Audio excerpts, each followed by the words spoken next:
Joseph Vijay எனும் நான்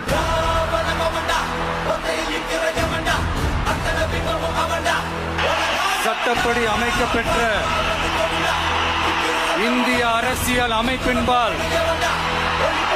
உண்மையான நம்பிக்கையும் மாறா பற்றும் கொண்டிருப்பேன் என்றும் இந்திய நாட்டின் ஒப்பில்லாத முழு முதல் ஆட்சியையும் ஒருமையையும் நிலை நிறுத்துவேன் என்றும் தமிழ்நாட்டு அரசின் முதலமைச்சராக உண்மையாகவும் உளச்சான்றின்படியும் என் கடமைகளை நிறைவேற்றுவேன் என்றும் அரசியல் அமைப்பிற்கும் சட்டத்திற்கும் இணங்க அச்சமும் ஒருதலை சார்பும் இன்றி விருப்பு வெறுப்பை விலக்கி